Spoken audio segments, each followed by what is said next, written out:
Assalamu alaikum wa rahmatullahi ta'ala wa barakatuh. Inshallah, I will commence with a short recitation from the Quran for purposes of barakah. I've actually selected some verses which I felt were relevant, inshallah.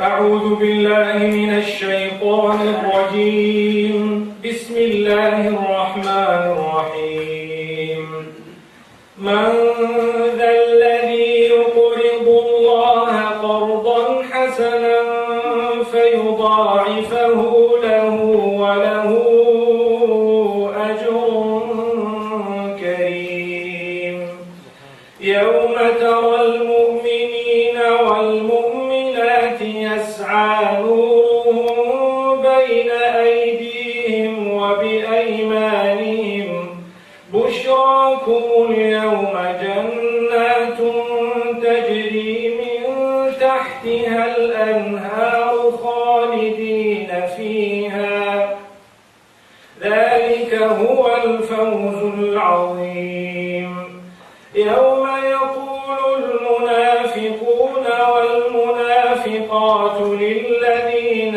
آمنوا انظرونا نقتبس من نوركم قيل ارجعوا وراءكم فالتمسوا نورا فضرب بينهم بسور له باب باطنه فيه الرحمة وظاهره من قبله العذاب ينادونهم ألم نكن معكم قالوا بلى ولكنكم فتنتم أنفسكم وتربصتم وارتبتم وغرتكم الأماني حتى جاء أمر الله وغركم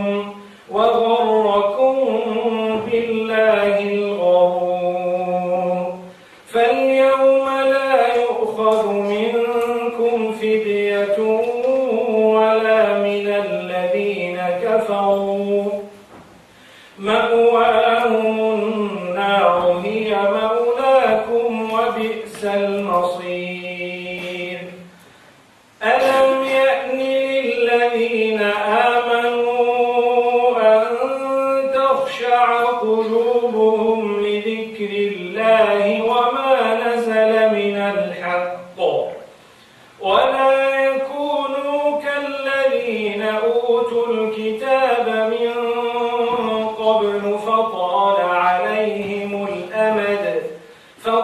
عليهم الأمد فقست قلوبهم وكثير منهم فاسقون صدق الله العظيم بسم الله الرحمن الرحيم الحمد لله رب العالمين والصلاة والسلام على المبعوث رحمة للعالمين نبينا محمد وعلى آله وصحبه أجمعين وبعد. All praise is due to Allah subhanahu wa ta'ala, complete blessings and salutations upon the masterpiece Muhammad ibn Abdullah al-Hashimi al-Qurashi sallallahu alayhi wa sallam and all his companions. May Allah subhanahu wa ta'ala bless us all and our offspring, those to come up to the day of Qiyamah, and may He keep us steadfast on this deen. My beloved brothers and sisters in Islam, I'm indeed very honored to be standing here in front of you, having been a guest of the forces a few years back when they had the Understanding the Quran series, and having visited several universities here in the UK, and I think that was my first official visit to the UK on a lecture tour. I have been here many times in the past, but not on a lecture tour, and that was thanks to Brother Rayhan Iqbal, who is seated here.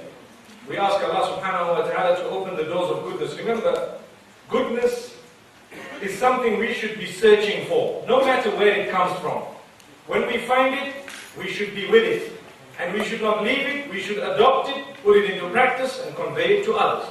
The topic that I have been given this evening is a topic that we've all seen, obviously. It's on the screen here, if I'm not mistaken. It says, being the change you want and need.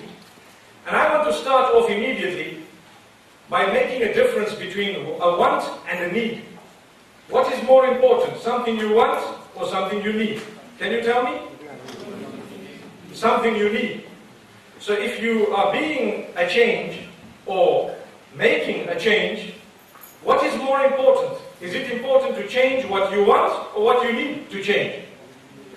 You need to change. And if what you need to change is what you want to change, then you're heading in the right direction, inshallah. And if what you want to change is not what you need to change, then you have not prioritized correctly in life. So we need to understand, I don't mean to become technical, but it's a topic, when it was given to me, I tried to look into it and make something out of it, and subhanallah, it's loud and clear, it stands in front of us. We are Muslimin. We have been blessed to be granted the word of Allah subhanahu wa ta'ala, the uncontaminated word of the Creator. I made mention this afternoon when I spoke in this hall of how the Almighty protects a person who has the Quran within them. And we all have some portion of the Quran in us. I'm sure every one of us has Surah Al-Fatiha. The first surah of the Quran, we all memorize it, don't we, inshallah? Then we have a portion of the Quran, and Allah subhanahu wa ta'ala's right is to protect us. We have a right over Him to protect us for the fact that we have struggled or strove, or we have tried our best to memorize and to protect that book. So we ask Allah subhanahu wa ta'ala to look after us and to protect us at all times. That having been said, we need to know that we have with it something great. Let's listen. لقد كان لكم في رسول الله أسوة حسنة لمن كان يرجو الله واليوم الآخر وذكر الله كثيرا. Indeed, for you, there is a shining example. We speak here of not only a role model, but someone whose entire life is upon such a high pedestal that he serves as an example in all the finer facets of life for all of those who would like to meet with the Creator and who are preparing for the Day of Judgment. If I am preparing for the Day of Judgment, I have an example in the life of the Messenger, sallallahu alayhi wa sallam, may peace be upon him. I have an example to follow. And for this reason, whatever I say this evening will be connected to the topic. If you think it's not, jot it down and think about it later on, and you will see how it's connected to the topic. This example of Rasulullah sallallahu alayhi wa sallam, remember where he started. Who was he? He was faced with some of the most difficult situations from the very beginning, when he lost his father prior to birth. That was extremely difficult. He was born an orphan. And then what happened? He lost his mother at a very early age. And when he was given just prior to that, to Halima al-Sa'diyah, the foster mother, or, you know, in the Arab world at the time, they used to send their children out in the open to be brought up in the natural environment to learn some manners and probably a little bit of the culture and what have you, maybe to read and write in certain cases, but even to be breastfed and so on, and to benefit from the pure air of the Badiyah, meaning, you know, the outskirts, not that which is the cities, but rather the towns or somewhere out in the desert and so on. When he had gone there, there were certain things that happened to him there, which were also quite negative. With that, he grew up, mashallah. Development of character and conduct from a very early age. Remember, whatever I am saying is connected to the topic. Development of character and conduct from a very early age. And as he grew up against all odds, he was known as a Sadiq al-Amin, the trustworthy, the truthful. And that having been said, as he grew up, one day he was granted prophethood at the age of 40. We know the verses that were revealed to him. Iqra, read. He says, Ma ana biqari. I'm not a reader. I don't read. Imagine honesty. Imagine if we had to tell someone here, Iqra, and they say, I don't read, I don't write. Someone in our midst would probably look foolish. And people wouldn't like to admit that I don't actually know this, you know, especially when you're put on a pedestal. But he admitted, I don't read. Iqara, read. Again, the instruction came. Read again. The instruction came a third time. But this time, it was coupled with something. Bismi rabbika alladhi khalaqa. Read in the name of your Rabb who has created. So if you are to do something in the name of Allah subhanahu wa ta'ala, it will be made easy for you. You want to effect a change? Start. Start now. Don't say, I can't. I'm not able. Do it in the name of Allah subhanahu wa ta'ala, it will happen.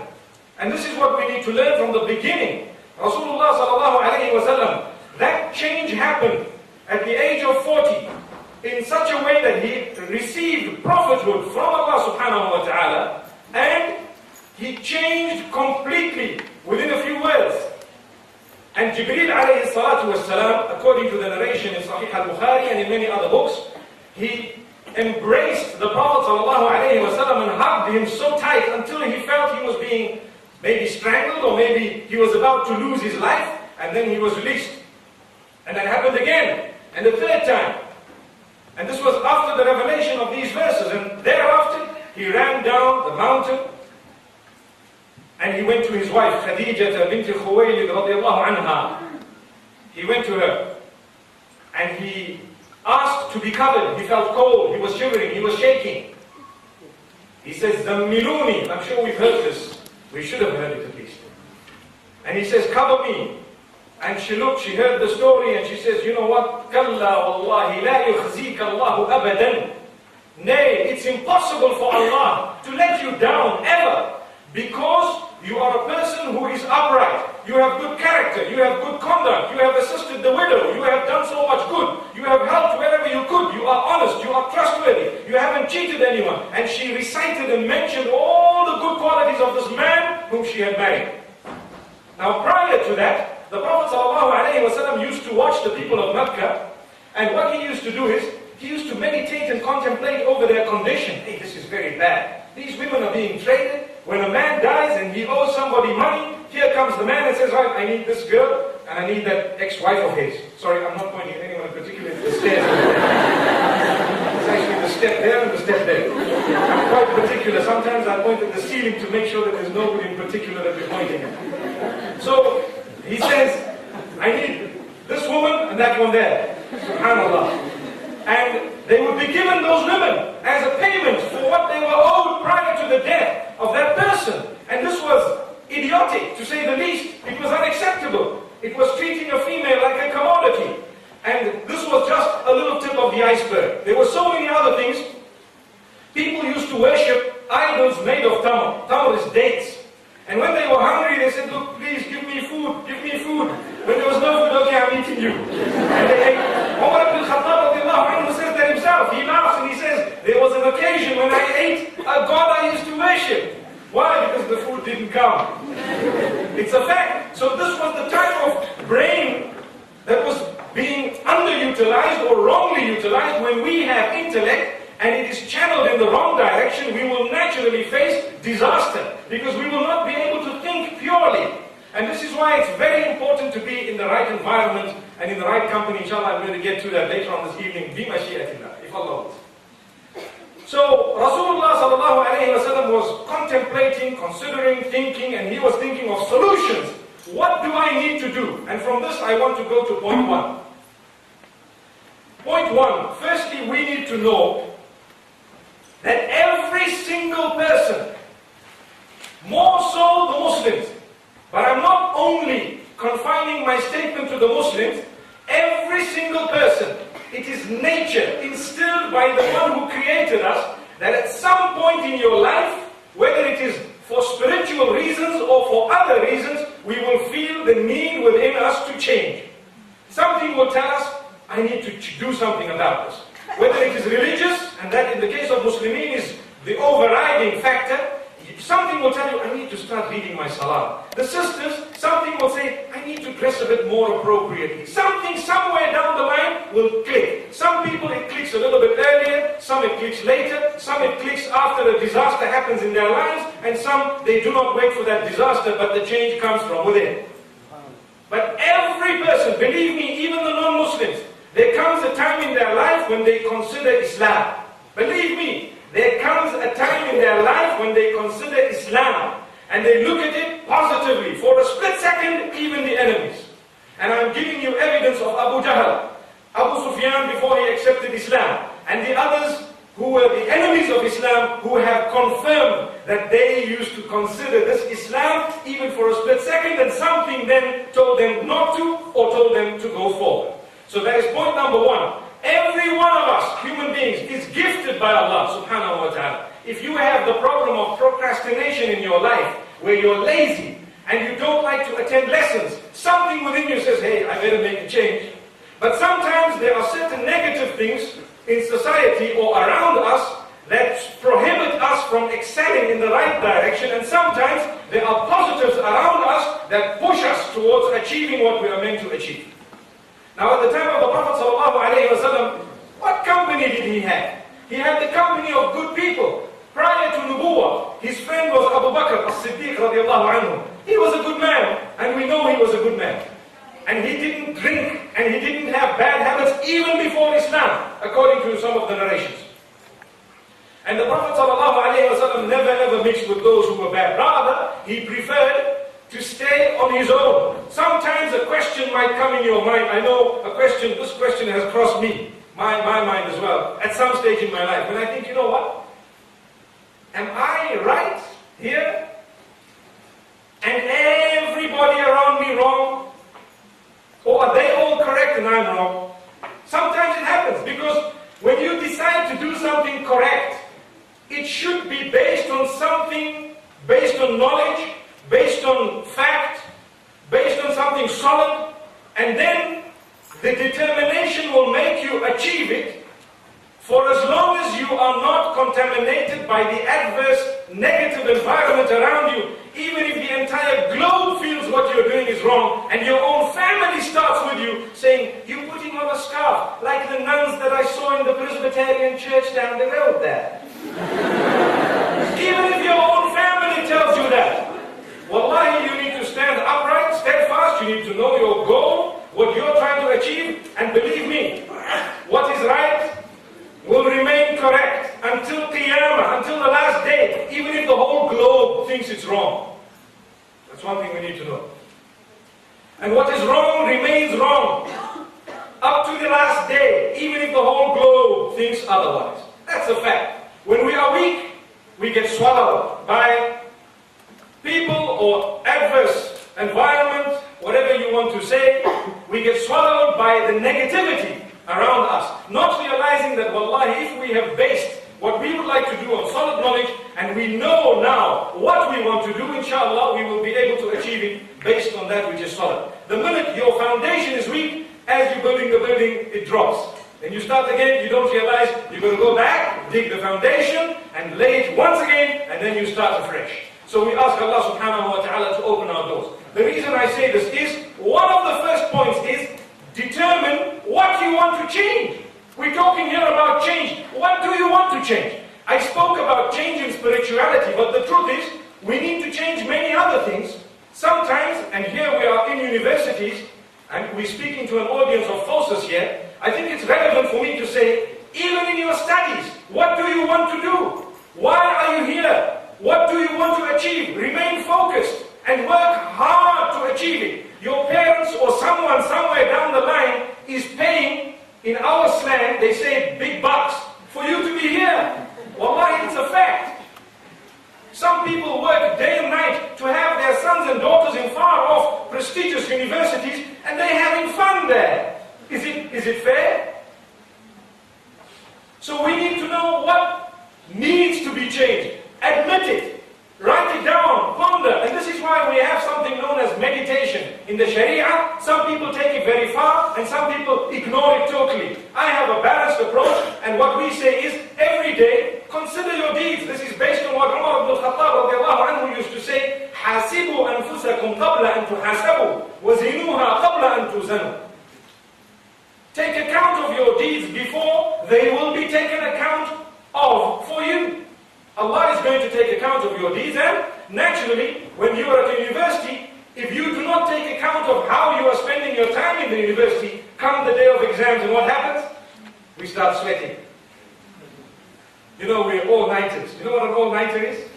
You don't study, you enjoy your life, and suddenly when exams come, we're popping in the pills and we're having the Red Bull. Now, the Red Bull doesn't do anything, believe me. The taurine in there is synthetic. That's what makes it halal, to be honest. If it was not synthetic, we would be saying something else. But even with that synthetic taurine, the problem we have is it no longer has an effect. I know young boys here, I can see their faces, they probably have 12 and they're still asleep. MashaAllah. MashaAllah. Sorry, no offense, I'm also bad at MashaAllah. So the reality is, we need to know that that is not good enough. We need to take account of our deeds, and we need to also weigh our deeds before they will be weighed for us and then we're embarrassed. Why is this the case? If you take account of your own deeds, there is always room for improvement, and you will be able to keep away or keep at bay regret. But when something is taken account of for you, sometimes it might be too late. It might be too late. If you are committing a sin, for example, and that is a point I've jotted down for tonight, sometimes we know what to change, and inshallah I'm going to get to the other points, but you have a sin that is being committed that blocks that change. It stops it. These are called mawani'. It's a mani'. It comes in between yourself and the achievement of what you want. And it stands in the middle and glares you in the face. So you need to now prioritize. Something you want and something you need. And you need to know, if I'm going for something I want, and it clashes with something I need, I'm wrong, I need to knock this thing out, and then I will achieve. Subhanallah. You need to breathe. Subhanallah. You need to breathe. But at the same time, you want to be underwater. Allahu Akbar. So you either need to go down with a mask, and you need to have an oxygen tank, and know the time and all that, make a plan and go down. Because you need to breathe. You prioritize. Or you simply don't go down. Or you practice the technique of keeping your breath for as long as you need to be underwater. There you are. That's an example of water. But in our lives, it's exactly the same example. I need a change. And there are certain things I want in life. Wallahi, let me be honest with you. I tell the brothers who love to go for polygamous relations, I have 2 wives, alhamdulillah, but I do not encourage it, nor do I discourage it. I say, if your situation, if it fits in it, you need to know your wants and your needs. And you need to make sure you are not blowing away a beautiful marriage solely because you want something. Allahu Akbar. I hope I've made myself clear here. You want something, it might be halal for you, you can go to the moon explaining to people that it's halal, and it's jais, and it's this, and it's in the Quran. MashaAllah, we agree with you. But you're the only one who can answer the question, is it a want or a need? And are you going to lose your need in the process of achieving a want? Allahu Akbar. I hope I've said it very clearly. And I know the brothers are looking at me as though if they had eggs with them, I would be better. Allahu Akbar. Wallahi, my beloved brothers and sisters in Islam, we know of the crisis in the Muslim Ummah. We are also bleeding with the Ummah, all of us. But the truth has to be said sometimes as it is. And I think this is something that fits with the topic. And if you want to know if I had planned to say this, the answer is no. It came to me a split moment before I actually said it. SubhanAllah. So, now let's get back to what we were saying. Rasulullah sallallahu alayhi wa sallam thereafter, he got this nubuwwah, he got the prophethood, and he got the encouragement of his wife. What that means is, once you identify what needs a change, you need to make sure you deal with like-minded people, or you go around the genuine people who can give you the proper advice and the real courage and the real support to achieve what you have to achieve in life, and to make that change that you need. So you need genuineness. So if, for example, you are deciding to elevate yourself spiritually, you need to be in the midst of those who are already elevated. And this is why I always say, it's very important for you to have a role model in life. And not just one role model, because we have a role model who is supreme, who is the Prophet ﷺ. He is a role model in every aspect of existence. But today, in our midst, we need role models. They will all be a role model for one department of my life. So in that department, I have this person as a role model. In this department, I have that one. In this department, I have that one. I will only take this from that one, and the others, I will excuse him or her because we're all human beings. Myself, for example, there might be some things you might take from me, and there might be other things you might not want to take from me. So there we are. we cannot have a single person whom we see and we say, you know what, this is my role model and that's it. Because sometimes they might give you advice that is detrimental because they have not excelled in every single field. The statement is very deep for those who want to understand. I know it's very late, but I told the brothers I have till 3 a.m. Alhamdulillah. That's why they kept me right at the end. So, if we know the Prophet ﷺ was supported by his wife, she then took him to Warqa bin Nawfal. What does that mean? We want to make a change, we know what it is, we know it has to come, we need to have the correct support, we need to learn about what is going on, what is happening. Education is extremely important. I touched on it moments ago to say you need to have the knowledge of what you want to achieve, what you want to change in your life. And I've told you, I do not want this to be a solely spiritual talk, but let's also put a flavor of the secular studies that we are engaging right now in it as well, because it's important. A lot of you are not from Cardiff. And I'd like to hope that when you go home after your studies, you would be superstars in whatever field you are. But that's only if you have a vision. And that brings me to the next point. You need to always aim very high. Aim beyond the skies, and you will at least get to the clouds. Subhanallah. But if you aim to the cloud, you might jump a little bit higher than that table. Yes. So aim very, very high and start jumping. Start jumping. And when you jump, initially you won't even know how to jump. Do not be embarrassed of your few mistakes. Never. If you are embarrassed of a few mistakes that you make in the process of achieving the change, you won't change. What's going to happen? Oh, I don't even know. You know, there's a young boy, I was standing with him, and I have a habit. You know, we give people the opportunity to recognize themselves, because that is also a point that I've jotted down for tonight, to recognize yourself. If you take a look at the Facebook status that I put whilst I was in the foyer down here, later, earlier on in the afternoon. It's actually facebook.com/Mufti Menk. The status is connected to this. You need to recognize yourself and never feel useless. The minute you feel useless, it's over. The game is over. You lead a depressed life. Everybody here is gifted. And believe me, in such a special way, you wouldn't even know.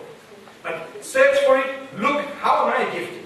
And some are gifted in more than one way. Build on that, mashallah. Have people who can, around you, who can recognize that and who can help you build on it, subhanallah. And this is why it's extremely important for us to know that if we want to change, what exactly do we want to change? How are we going to change it? And in order to achieve that, we need to have the education, we need to have the know-how of this thing. How am I going to achieve it? Put your head down and go and achieve it. The point I was making is, never be bogged down by a little mistake you've made. Get up. I was saying, I was in the midst, I was with a few boys and it was time for salah. They said, Ya Sheikh, tafaddal ya Sheikh. You know,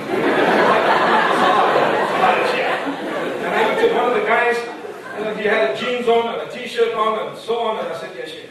He said, no. I said, come on, eat the salah. He said, man. I said, why? Are you embarrassed of a mistake you're going to make in Surah Al-Fatiha? This is the opportunity to correct it, inshallah.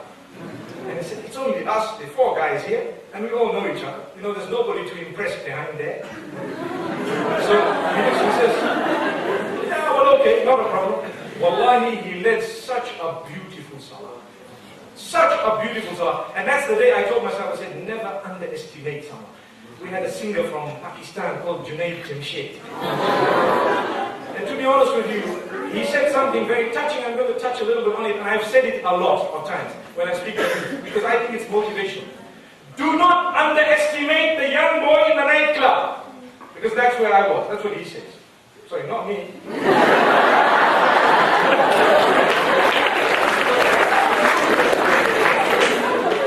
And then he says, subhanAllah, never ever underestimate someone who's doing wrong things, you know, who's singing and he has bad habits or she and so on. Wallahi, that could be the champion of tomorrow. You never know.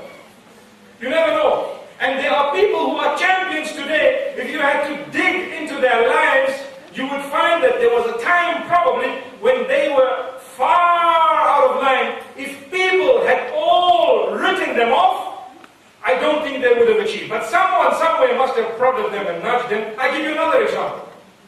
2 examples. The example of a cricketer, again a Pakistani cricketer. And he accepted Islam. I think his name is Yusuf. Muhammad Yusuf, if I'm not mistaken. There was always a man called Saeed Anwar, or who was always prodding, saying, you should be a Muslim. Come on, what's the story? Come on, look at your habits and so on. Come on, let's go and teach you. And that little prodding every day made him think, and he started looking and watching, and he judged Islam for itself. You know, we say never judge a book by its cover. Believe me, I cry when I see good non-Muslims out there with brilliant habits, and I think to myself, Ya Allah, the only thing that is stopping them from Islam is a barrier that is created, either by them or someone else. Khalid ibn al-Walid radiallahu anhu was a powerful, intelligent man. Rasulullah sallallahu alayhi wa sallam watched this man in the battle of Uhud and in on other occasions, and told his brother at some stage, where is Khalid?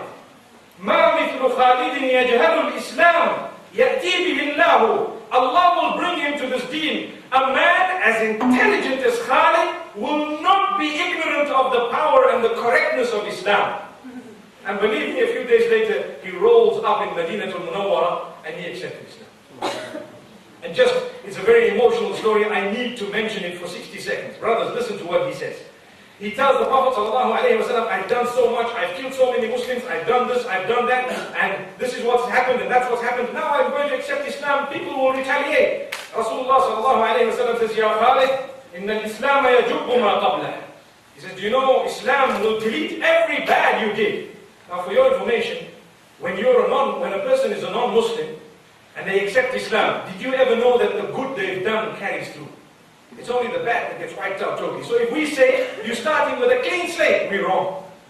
You're actually starting far ahead of all of us here. Because you're starting with no sins at all, and all the good you did in your life is just carrying through. Wow, it's gone through. Allah does not waste your deeds. Someone might argue and say, I was not a Muslim, and I was this, and I was that. Believe me, what is deleted is that which is bad. There might be difference of opinion on this, but that's the opinion I agree with after studying what we've studied. Alhamdulillah. So we need to understand, Khalid ibn al-Walid says, are you sure? Ala dhalik? And he made the Prophet ﷺ repeat it a few times, that, Ya Khalid, inna al-Islam yajubbu ma qabla. Don't worry, everything is deleted. He raised his hands and he says, Inni ashhadu an la ilaha illallah wa ashhadu annaka abduhu wa rasuluh. I bear witness, that's correct. And there we are. He was embraced immediately. Moments ago the enemy, and moments later, subhanallah, an elevated status known as Sahabi. After his name we say, radiyallahu anhu, may Allah be pleased with him and us all. So, that is another example. Another example that I'd like to give you is that of a rugby player of the All Blacks in New Zealand. You can Google him and have a peek. His name is Sonny Bill Williams. I'm sure you've seen him. Sonny Bill Williams. I know in the UK a lot of people are not too keen on rugby. I played rugby for 2 years, so basically I would know. It's not a joke, myself. So, this man, his life changed completely. He entered the fold of Islam. He didn't make a big issue out of it. I was with him a few months back in Cape Town, maybe a month and a half ago. And mashallah, we sat for so long and we were talking about how he accepted Islam. In a nutshell, everybody at some stage gets fed up with their lives when their lives are heading in the wrong direction. It is fitrah, it is nature that Allah puts in your heart. Even if you're a Muslim, you have a bad habit, you're hooked onto zina, a day will come when you say, hey, this thing needs to stop. You're hooked onto porn, a day will come, this thing needs to stop. What am I getting out of it? You're hooked onto something bad, but never ever give up or think you're useless or think it's over or think Allah hates you or think you are a person who will never become right. No, that's when you lose. It's something you need to know. Allah loves you. That's why we seated here today. Wallahi, it's a fact. We need to change. The verses I read, Allahu Akbar. أَلَمْ يَأْنِ لِلَّذِينَ آمَنُوا أَن تَخْشَعَ قُلُوبُهُمْ لِذِكْرِ اللَّهِ. Has the time not come? Has the time not come for the believers to humble their hearts towards the reminder of Allah subhanahu wa ta'ala? Has that time not come? Allah is asking us, well, when is it going to come? Today? Tomorrow? It might be too late. It's about time we softened our hearts And it's about time we made that change. There are so many verses in the Quran that tell us change before it's too late. In Surah Al-Zumar, Allah subhanahu wa ta'ala speaks about how He forgives every sin that is committed. And He says, never lose hope in my mercy. So to lose hope in the mercy of Allah subhanahu wa ta'ala is actually falling into the clutches of the devil and shaitan. And Allah says, don't allow that to happen to you, but turn before it is too late. قل يا عبادي الذين أسرفوا على أنفسهم لا تقنطوا من رحمة الله إن الله يغفر الذنوب جميعا إنه هو الغفور الرحيم وأنيبوا إلى ربكم وأسلموا له من قبل أن يأتيكم العذاب ثم لا تنصرون.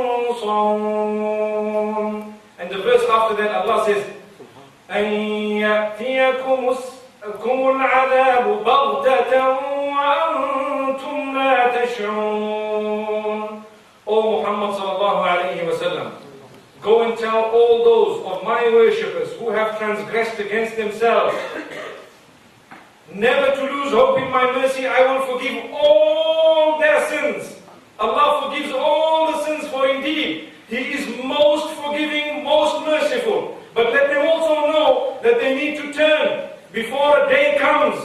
Suddenly they will be overtaken by the punishment and then they won't be assisted. Or suddenly death will overtake them, or the punishment will overtake them, and they wouldn't even have realized that this time has come. And it is for this reason that we are blessed to be having reminders of this nature. Wallahi, we are blessed to be having reminders of this nature. Once again, I'd like to make mention of the fact that not only in our spirituality, but even in our educational lives, remember, aim for the skies. If you are becoming a dentist, medicine, whatever it is, you aim for the skies. Work hard. Do not allow things to distract you, whether it is people, or whether it is a function, or whether it is the nightlife, or whether it is the hustle and the bustle of the city. Nothing must distract you. Always be focused. Without focus, you will not change. If you're not focused, you won't change. With procrastination, you won't change. I need to start reading my salah. I'm sure every one of us who is weak with salah, we say, I need to start reading it, or I need to start reading all 5, or I need to start reading it better. But I'll start tomorrow morning. That is the end. The minute you say, I will start tomorrow morning, it's over. Start now, get up, walk out and read your salah. MashaAllah. I see we all reading our salah because nobody got up and walked out. It's important for us to know that when we want to change, when should we change? That's also a question. When? When does this change come in? That question has an answer made up of 3 letters. Now. N-O-W. Now. The change comes now. Anyone who has any other answer, there is no guarantee they will change. No guarantee. Because tomorrow, the force that is making you want to change today may not be there tomorrow. The spirituality, sometimes you have times and places that are more spiritual. Sometimes you are in the company of someone extremely spiritual. The Sahaba radiallahu anhum, they changed like a flick when they were in the right company and looked at him sallallahu alayhi wa sallam with the right eyes. It took them one glance to be called Sahaba. For as long as they believed. They were called Sahaba. As-Sahabatu kulluhum udul. We as Ahlul Sunnah wal Jama'ah believe that all the companions are on a pedestal of adal. They are all of a very high level of honesty and piety and integrity. Piety and integrity. All of them. So, what happened? Even those who saw the Prophet ﷺ in their lifetime, just a glimpse, they were known as Sahaba because of the power of the person that they were with. But then there were others like Abu Lahab and Abu Jahl. They lived with the Prophet ﷺ. They didn't even accept Islam. Do you know the reason? The reason is they looked at him with the wrong eyes. They had no sincerity. If they looked at him for 1 second with sincerity, it was enough to change them completely. But because they had jealousy, they had hatred, they had racism, they didn't want him, They had this hierarchy business. They didn't want to give up their power. They didn't want to, all these things, so Allah kept them away. They didn't have sincerity. So we would also require sincerity when we want to change. That's another point.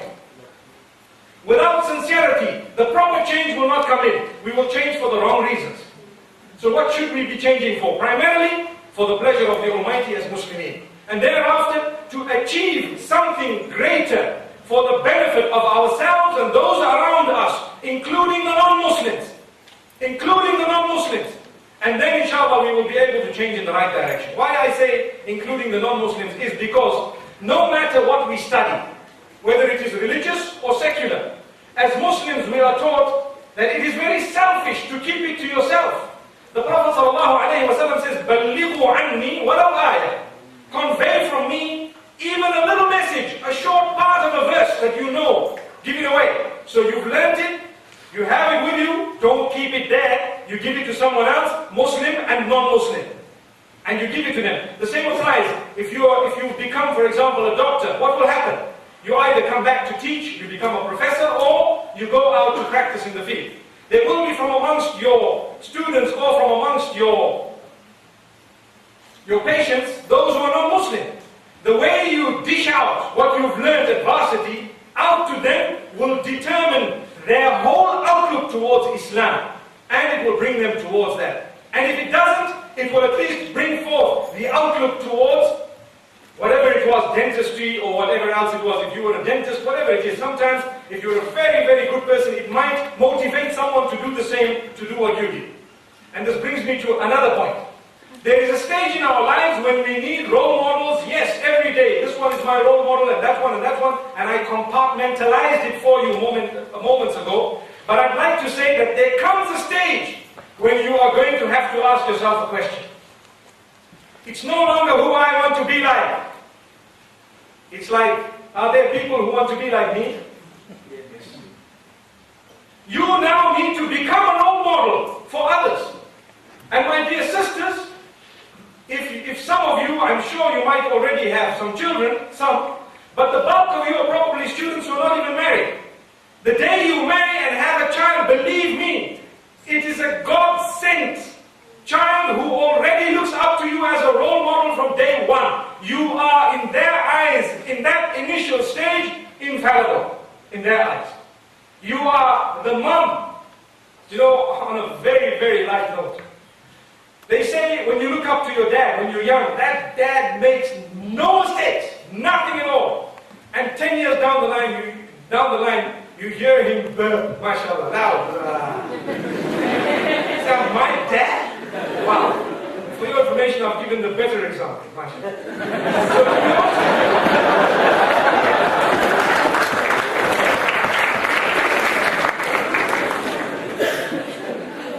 To be honest with you, why I say this is because, mashallah, that dad was at least 10 years later, they figured out he's just a human being. Mashallah.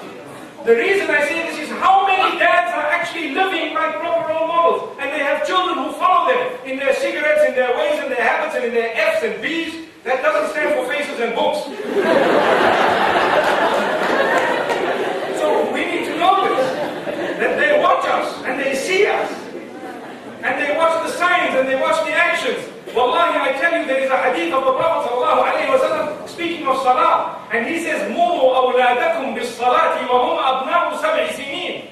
You instruct your children to fulfill the salah when they are of the age of 7. When they are of the age of 7. And what this would mean is, prior to 7, it is not the sunnah to instruct your child to read salah, but it does not mean that your child should not be reading salah. Rather, that child should be looking at you and following by example.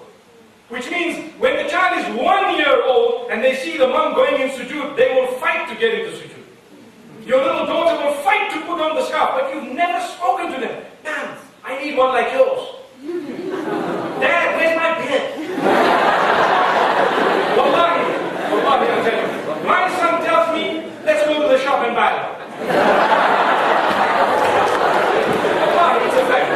So, but nobody ever spoke to him about a beard. Nobody spoke to my daughter or anyone else's about a scarf at that age. They want it because that is the power. You have been made into an automatic role model. By the time you have children, make sure that you have that quality.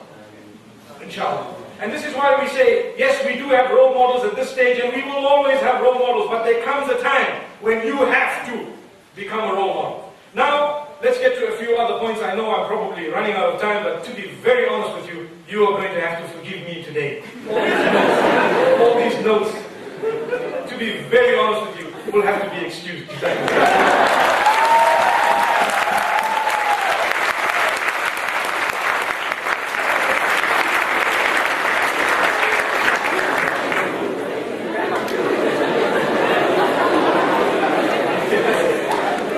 There is a point I'd like to drive home, and that is the confidence that each one of us needs within ourselves. Believing in yourself, it's a fact. You are a living miracle. Wallahi. The fact that you exist, you are breathing, you have eyes, you have whatever you are a miracle. No matter what shape and size and color you are a miracle. Wallahi, if you don't believe that, you won't achieve in life.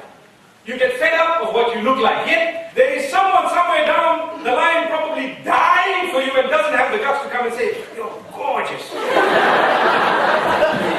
Yes. And I'm giving you practical examples. I know. The truth is, it's a practical example. I have dealt with so many cases where people are fed up with what they look like, and yet, if I had been given the authority to let them know something, I might have told them things which would have really blown them over. So never ever feel that you are useless. Never, because that blocks the change. Never. Another thing, don't follow that which is wrong simply because you feel, I need to follow. Sometimes we have a group of friends, and this happens a lot amongst the youth, and we just want to be seen to be hanging out in the guys, So what happens is, we get out with the guys, and the guys are all going to the club. Come on, how can you stay there? Come on, man. What are you talking about, man? Typical. And then you say, okay, I'm not, all right, let's go. That is destruction. Because now we're doing two things. Firstly, if it is a change, it is coming very, very negative. Secondly, if we have started changing a little bit in our own lives, this is going to be a blocker. It comes in the middle and it stops us completely. Then how are we going to change? So remember, there are certain things that come on our path that will block us. We need to identify these things and do something about it. Make a stand. They say the power of saying no, but the beauty is none of them say no. I've heard, where I've been in the past, the college that I've gone to, there were lectures and so many different things, because Zimbabwe has the highest prevalence of AIDS, or did have at one stage. And they said, you must say no, the power of no, the power of no. And the brother who was talking about it, he was caught up somewhere in a mess. And we all told him, well, did you say no, bro? This is what we're saying. So we need to know that as Muslimin, we don't just pay lip service to something. Live it. Wallahi, the long-term result will be very, very fruitful. And this is why another point that I've jotted down here is we need to have long-term goals and short-term goals. Short-term goals meaning, what do I need to achieve here and now? Right now, I need to change this, I need to change that. Where am I heading? I want to try and get there. I want to try and get there in the long term. But I'm starting here. And these short-term goals need to be very, very practical. Because sometimes, do you know what happens? And this is a fact. Our goals in life are so far and unachievable that we become depressed trying to get something that's really beyond our means. So rather, small things, I'm going to try, inshallah, to read my farad salah 5 times a day. Just the farad. Now that's something very close and reach. So now your salah, you read it and that's it. I've faced a lot of places where, I've been to a lot of places where it's challenging to read your salah. But wallahi, where there is a will, there is a way. Can I have a few moments? You go into a nice tucked corner, please. Go into the corner, read 2 rakats of salah and you ask. And don't let it be, so conspicuous, especially when you're in a group of non-Muslims. We don't want to be looked at as people who are X, Y, and Z, if you know what I mean. We want to be A, B, and C, the beginning of the alphabet, not right at the end, inshallah. So, if you've read your salah, mashallah, a little bit of salah and we're gone. But if we say, how am I going to do it here? What's going to happen over there? Wallahi, there might be some non-Muslims. I give you an example of what happened to me in Zurich at the airport. we wanted to read Salah, and I was with my dad. MashaAllah, man with a beard. I was also actually looking just what I look like now. And they asked for a little place, and we were reading our Salah, and we didn't even ponder for a moment why, that, there's a lot of people passing. We found a nice corner with our bags, and we started reading Salah. Believe me, there were at least about 10 to 15 people who had stopped and waited and watching. And a lot of them were women. And they were just watching. And when we finished, wow, it's the first time we've seen this. It looks so serene. We started thinking, oh, wow. Well, what is that? Well, that's the prayer of Islam.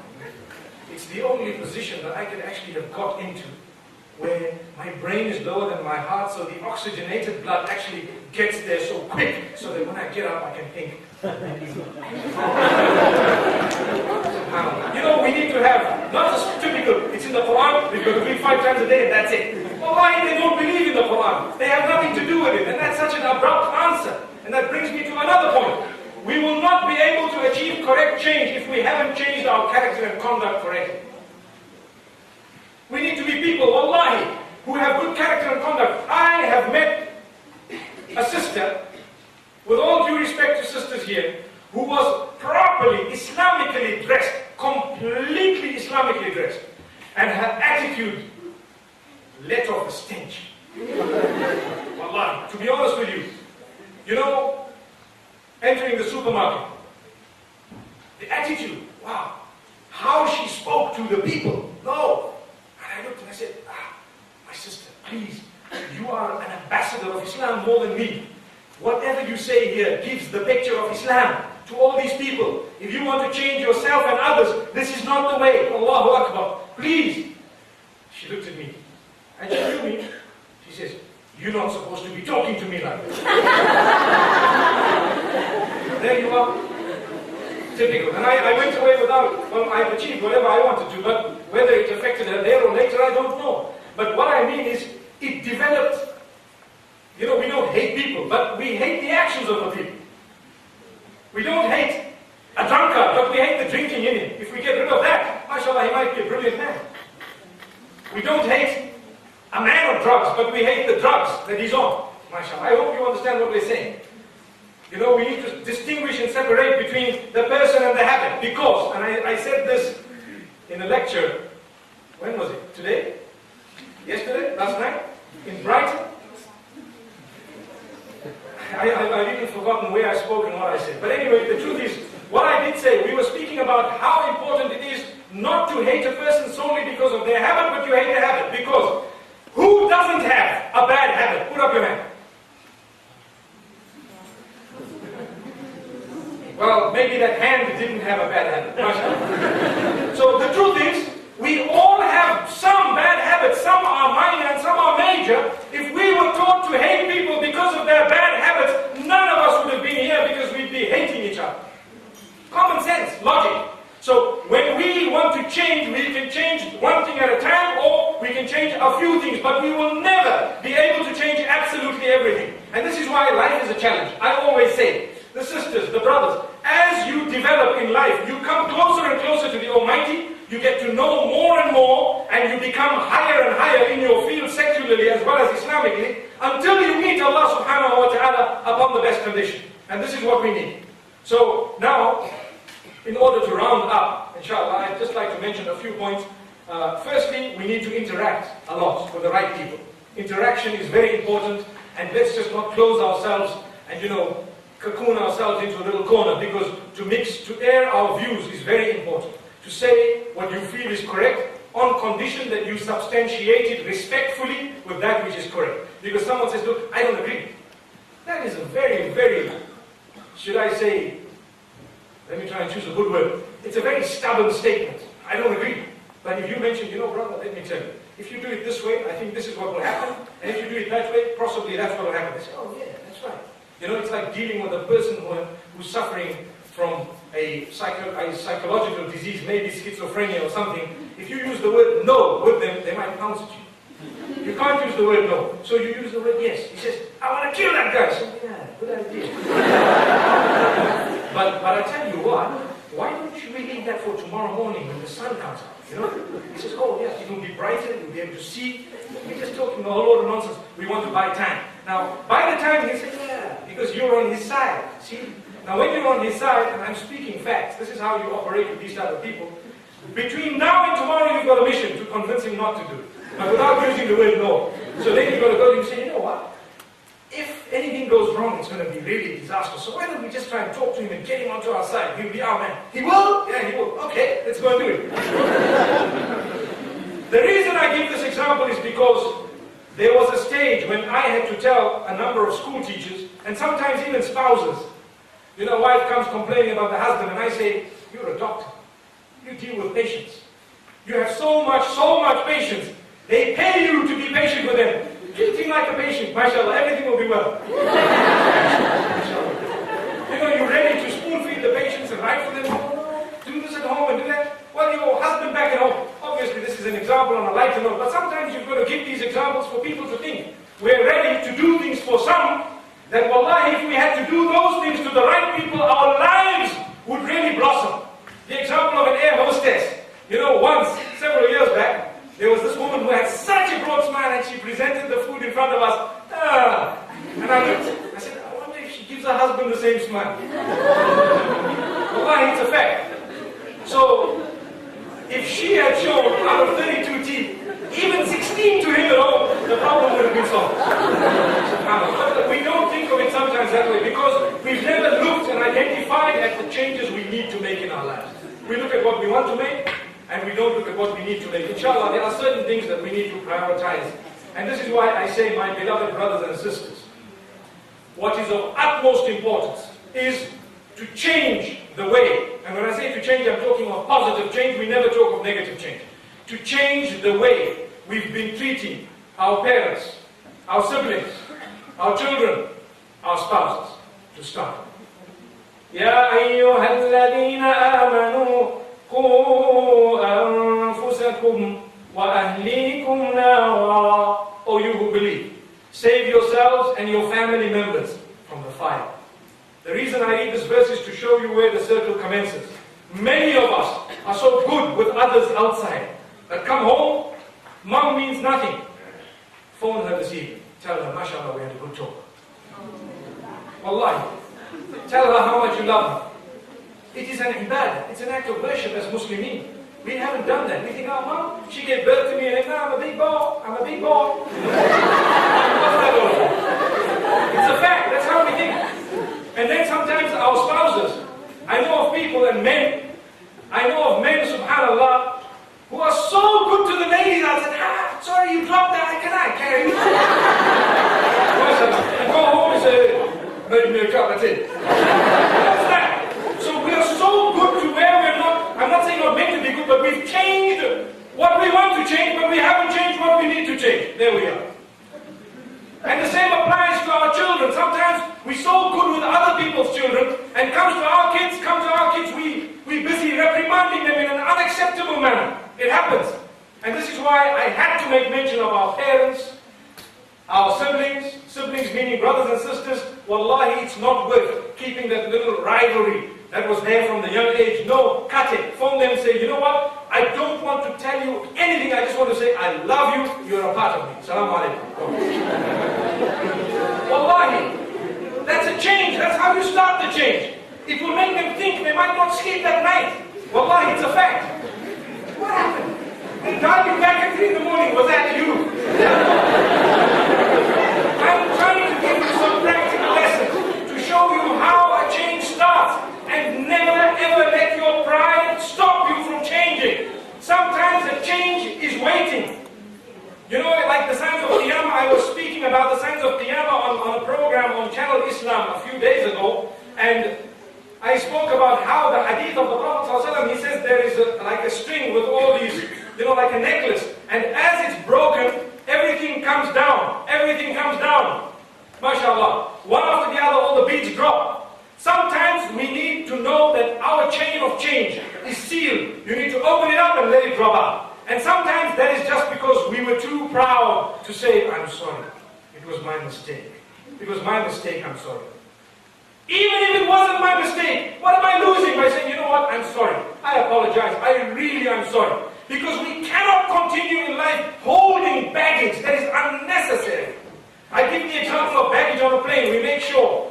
London, 23 kgs. MashaAllah. Weighed 5-6 times. Are you sure? Okay, take that book out. Okay, the other book out. Okay, 22 and a half. Nah, that's fine, let's go. And we're not worried about the other weights which we're holding in our hearts, which are bogging us down from the plane that is going to take us into Jannah. Allahu Akbar. We need to change that. And this is why the last point that I'd like to raise, remember I've given, in fact I've thought of something. You know, it said 10 minutes, and now it says 7 minutes. If that was 3 minutes, then mashallah, the 7 would be